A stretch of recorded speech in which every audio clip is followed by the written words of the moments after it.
영혼의 쉼터를 방문해 주신 여러분 반갑습니다. 이정길 목사입니다. 먼저 주에는요, 우리가 모든 사람은 죄인이다 라는 주제를 가지고 할례받고 율법을 받은 유대인이라고 해서 하나님 앞에서는 이방인보다 더 나은 것이 없다. 따라서 유대인이나 이방인이나 모든 사람은 하나님 앞에서 죄인이라는 사실을 살펴보았습니다. 그런데 유대인들이 뭐라 그래요? 아무리 그렇다 하더라도 최소한 우리는 선민이기 때문에 심판당하지는 않는다 라는 주장을 하고 있는 것이죠. 그런 억지스러운 주장에 대해서 사도 바울은 너희들이 주장하는 그것이 너희들이 그토록 믿고 의지하고 하는 율법이 너희들도 죄인이다 라고 확증하고 있다 라는 말씀까지 살펴보았습니다. 오늘은요, 로마서 3장 21절로 31절을 중심으로 해서요, 하나님의 의로우심이라는 주제를 가지고 은혜를 나누겠습니다.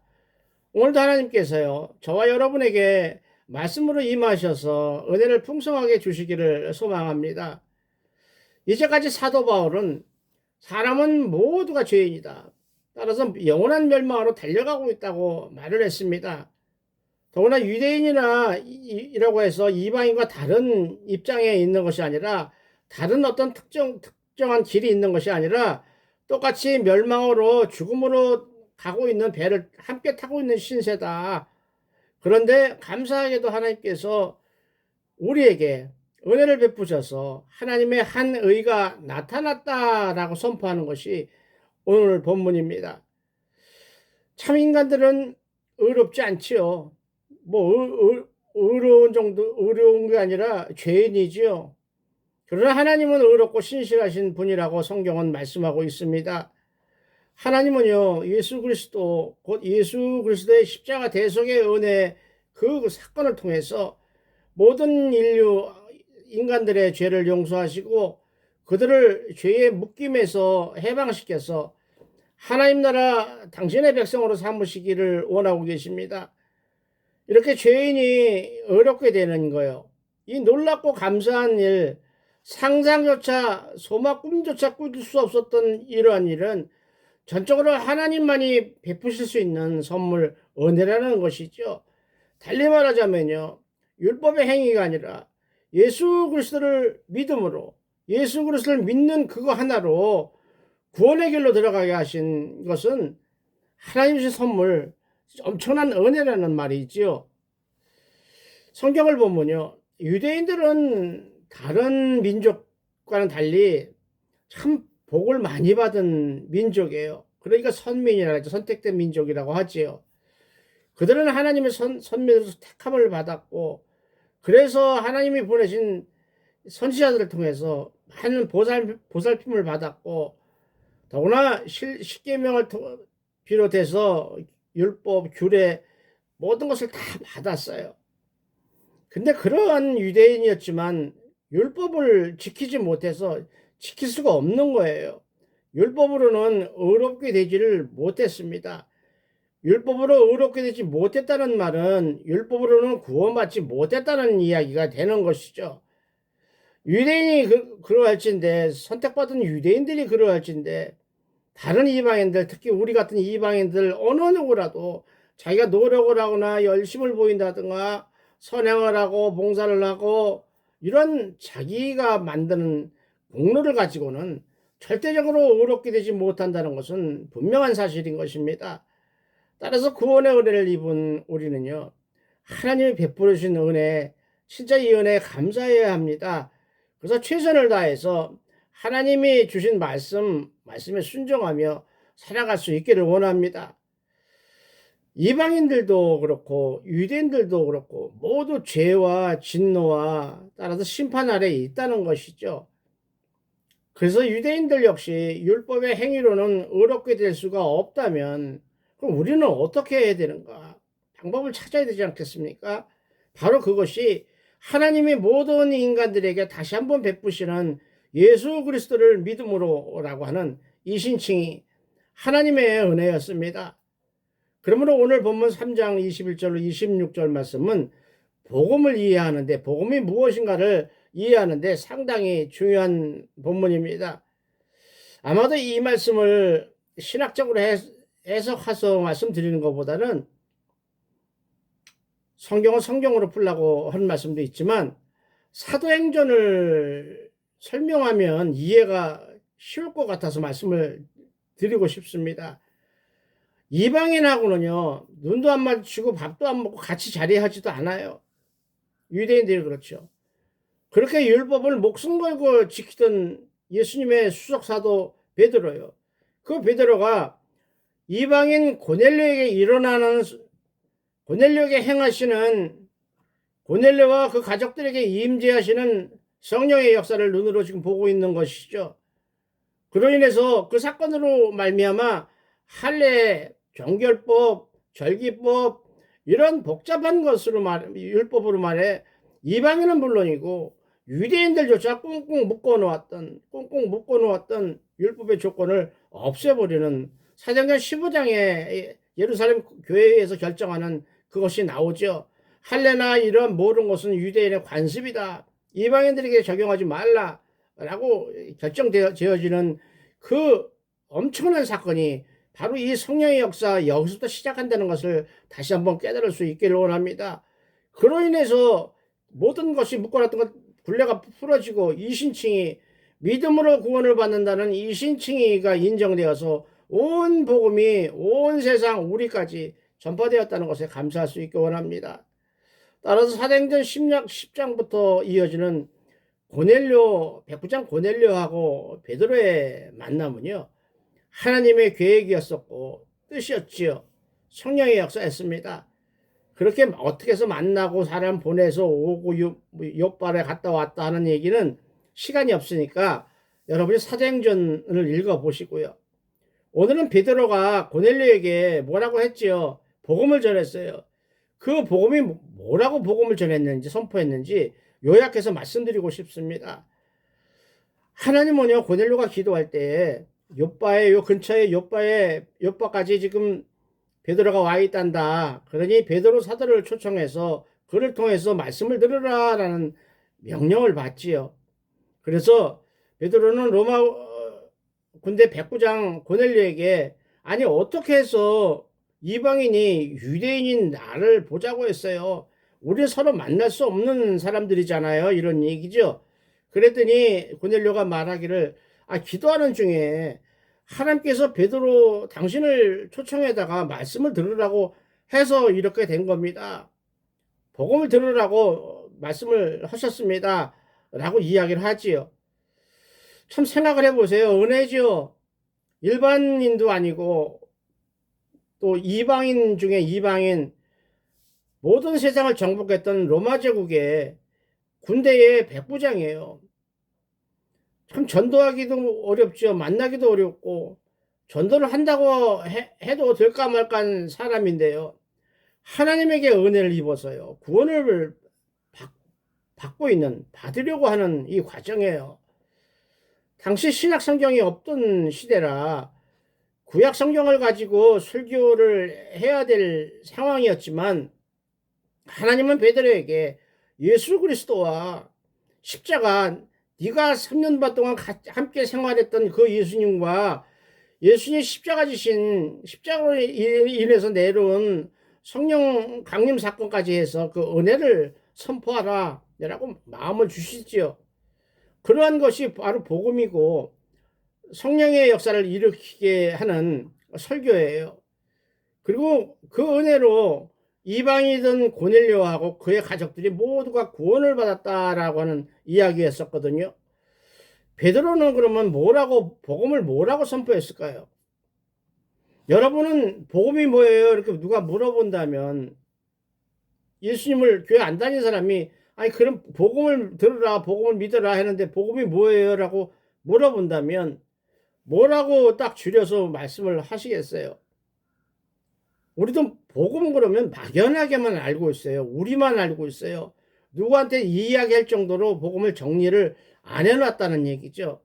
그래서 오늘 이번 기회에 복음이 무엇인가 간단 명료하게 베드로가 이야기한 것이 그게 복음이에요. 그게 복음이에요. 사도행전의 그 정답이에요. 제가 요약해서 한번 말씀을 드릴 테니까 한번 들어보세요. 우리는 그가 행하신 모든 일의 증인이다. 우리는 사도들은 예수님의 증인이다. 그분이 부활하셨다는 것, 죽었다가 부활하셨다는 것에 증인이다 라고 이야기하면서 예수님을 그들이 유대인들이 나무에 달아 죽였으나 하나님이 사흘 만에 다시 살리셨다라고 선포하고 시작합니다. 이것이 복음의 핵심이죠. 그러고 나서 오직 미리 택하신 증인, 우리가 증인이 되는 이유는, 우리가 증인이 되는 이 자격은 이런 얘기죠. 부활하신 후에 그를 모시고 음식을 먹은 우리에게 하신 것이다. 이 말씀을 하셨다라는 이야기예요. 우리에게 뭐라고 말씀하셨어요? 살아있는 자와 죽은 자의 재판장으로 하나님이 정하신 자가 곧 이 사람 예수 그리스도 십자가를 지셨던 분이라는 것을 증언하라라고 우리에게 말씀을 하셨다. 그리고 나서 그를 믿는 사람들이, 예수 그리스도를 믿는 사람들이, 십자가 대속의 은혜를 믿는 사람들이 그의 이름을 힘입어서 예수 그리스도의 이름을 붙잡은 그 은혜를 입어서 죄사함을 받는다라고 하나님이 말씀하셨다 라고 선포를 하는 거에 복음이거든요. 베드로가 고넬료와 그 가족들이 그렇게 말씀을 선포했어요. 베드로가 그렇게 말씀을 선포하는 순간 어떤 일이 일어나요? 성령의 역사가 일어나기 시작했어요. 성령의 말씀을 듣는 모든 사람에게 내려오셨다, 임하셨다라고 하는 것이 복음입니다. 이방인들이거든요. 유대인들을 생각으로는 자기들 위에는 하나님을 만날 수 없다, 하나님 은혜가 임하지도 않는다라고 생각했던데, 당연히 이방인들, 인간으로 안 보고 짐승으로 보던 그 이방인들인데, 오순절 성령 강림 사건 때 유대인들에게 임했던 성령 강림 사건처럼 불의 혀같이 갈라지는 것이 임했던 것이 똑같이 성령 하나님의 역사가 오늘 고넬료와 그의 가족들에게 곧 말씀을 듣는, 복음을 듣는 모든 이들에게 임했다라고 베드로는 증언하고 있습니다. 이것이 복음입니다. 이게 설교의 힘이고 말씀의 능력입니다. 이렇게 하나님은요, 예수 그리스도를 통해서 새로운 시대를 열어가기를 원하시고 계시죠. 율법의 시대가 아니라 복음의 시대지요. 예수 그리스도의 복음을 통해서 하나님의 의가 나타나는 것이지요. 이런 복음은요, 하나님은 의로우신 분이라는 것을 우리에게 알게 하셔요. 당신이 인간의 믿음의 조상 아브라함과 맺으신 언약의 신실하신 분이라는 것을 우리에게 알게 하셔요. 따라서 당신이 약속하셨던 그 약속에 의해서 선택하신 하나님의 백성을 반드시 구원하신다. 어떤 방법을 통해서도 구원하신다라는 것을 우리에게 알게 하고 믿게 하고 있습니다. 감사한 일이죠. 아마도 먼저 번에 로마서 1장에서 우리가 봤지요. 1장에서 선포하듯이 하나님의 의, 곧 예수 그리스도와 하나님의 아들에 관한 복음에 관한 것은 로마서 1장에서 이미 선포했듯이 율법과 선지자들을 통해서 이미 증거를 받은 것이다. 그냥 엉뚱하게 갑자기 어디서 생긴 것이 아니다. 이미 만세전에 구약 성경에 이미 하나님의 의와 언약과 구원 사건을 증언하고 있었다. 그것을 지금 내가 다시 밝혀서 너희들에게 선포하고 있는 중이다. 이런 이야기죠. 특별히 1장 2절에서는 하나님의 의가 나타나는 예수 그리스도의 복음을 증언하고 있었습니다. 따라서 하나님의 의는요, 율법하고는 전혀 상관이 없는 거지요.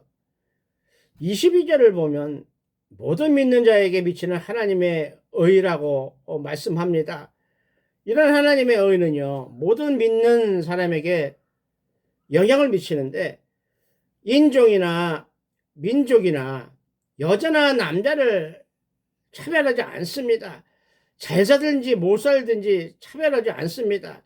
자유인이든 노예든 차별하지 않습니다. 하나님이 중요하게 보시는 것은 그런 것이 아니라 예수 그리스도를 어떻게 믿는가, 진정으로 믿는가, 가식적으로 믿는가.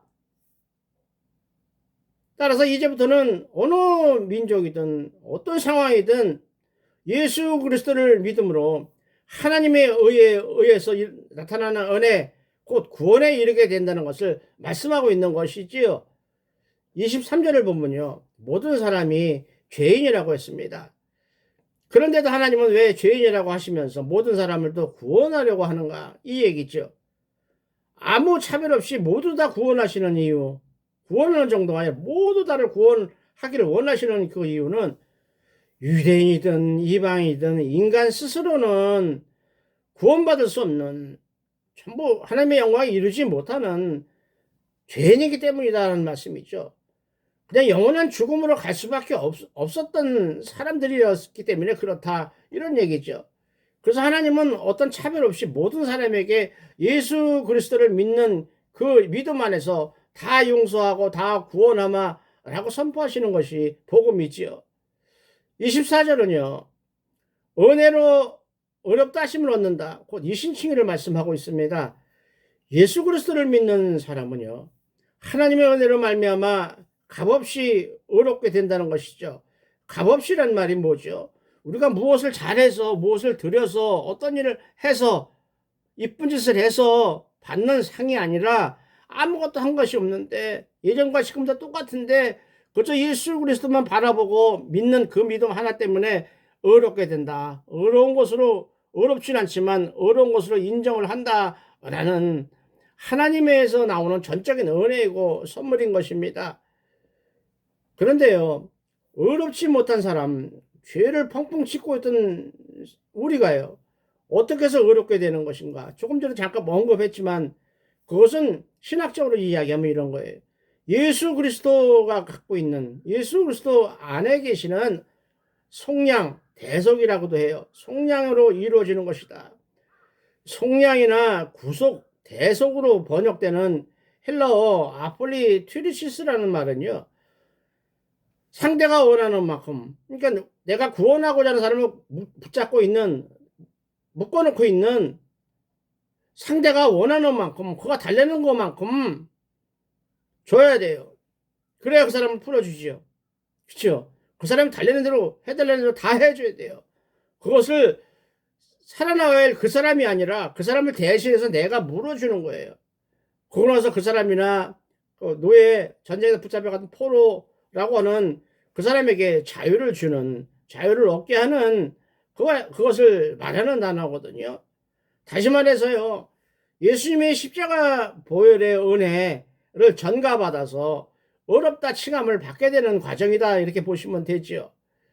25절은요, 하나님이 예수님을 한목제물로 삼으셨다라고 하셨습니다. 왜요? 우리를, 어렵지 않은 우리를 어렵다라고 칭하기 위해서 대속의 대속제물로 삼으셨다라는 말씀입니다. 하나님이 예수님을 제물로, 희생제물로 삼으심으로 인간의 모든 죄를 용서하시고 하나님과 막혔던 담이 풀어져서 하나님과 관계를 다시 회복시켜 주셨습니다. 이런 일은 예수 그리스도께서 십자가에서 흘리신 보혈, 곧 우리 대신 죽어주심으로 말미암아 이루어졌다는 것이지요. 그러므로 성경에서 나오는, 본문에서 나오는 믿음으로라는 말은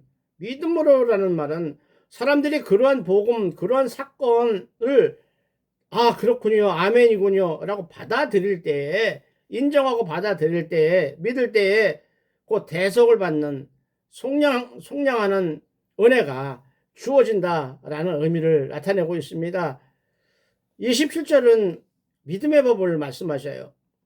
어렵다는 일은 행동으로 나타나는 법이 아니라 믿음으로 하는 믿음의 법이라고 말씀하시는 것이죠.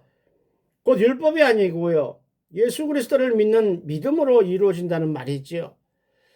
만약에 율법이 제시한 것을 지킴으로써 그 행위로 인해서 구원을 받는다고 한다면, 유대인들이 거봐, 우리는 선민이기 때문에 율법을 받았기 때문에 구원을 받잖아, 너희들은 선택받지도 못했고 율법이 없기 때문에 영원히 구원받지 못해 라고 자랑할 수 있지요.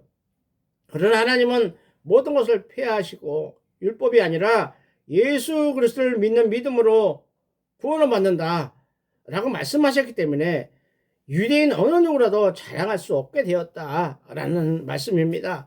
나중에 우리가 로마서를 읽어가면서 계속적으로 레위기에서 이야기했던 죄사함과 예수 그리스도를 믿음으로 일어나는 죄사함에 대해서 우리가 쭉 살펴볼 것입니다. 차근차근 살피다 보면 결론에 도달할 것입니다.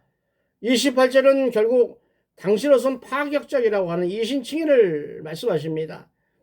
사람들은 율법의 행위가 아니라 믿음으로 어렵게 된다는 말씀입니다. 그런데 사람이 의롭게 되는데 결정적인 것이 무엇이죠? 율법이 아니지요. 예수 그리스도이십니다. 여기서 예수 그리스도란 말은 예수 그리스도께서 영원히 죽을 수밖에 없는 우리들을 위해서, 우리를 대신해서 십자가에서 죽어주셨다는 그 아가페 사랑을 말씀하는 겁니다. 다시 말해서 우리가 율법을 잘 지켜서가 아니고 예수님을 믿는 믿음이라는 말이지요. 율법은 유대인에게만 한정되어 있었죠. 유대인 외에는 율법을 받지도 못했고 지킬 필요도 없었고 율법을 알지도 못했기 때문에 그렇죠.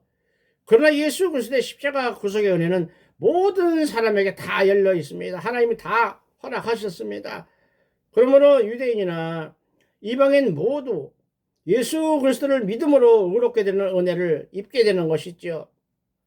마지막으로 모두에게 동일하신 하나님을 설명하고 있습니다. 아니, 유대인과 이방인들에게 똑같은 방식이 어떻게 적용을 되는가? 선택된 민족과 이방인을 어떻게 똑같이 취급을 하십니까? 똑같이 대하십니까? 이 얘기죠. 그러나 거기에 대한 이유는요, 하나님은 유대인의 하나님이시기도 하지만 이방인의 하나님이시기도 하기 때문이죠. 왜요? 온 우주 만물 모든 것을 창조하시고 섭리하시고 은혜 베푸시는 분이 하나님이시기 때문에 그렇죠. 이 먼지보다 작은 이 지구에 사는 인간들의 나눔이 아니라 온 우주 만물의 주인이신 하나님이시기 때문에 모두를 사랑하신다는 의미로 받았으면 참 감사하겠습니다. 다시 말해서 할례받은 유대인들이나 할례받지 못한 이방인들이나 믿음을 가지면, 믿음을 소유하게 되면, 곧 예수님을 받아들이게 된다면 모두 다 의롭다라고 내가 인정할게, 이 얘기예요. 율법의 법에서 예수 그리스도의 믿음의 법으로 이제 바꿨어, 이렇게 보시면 간단해요.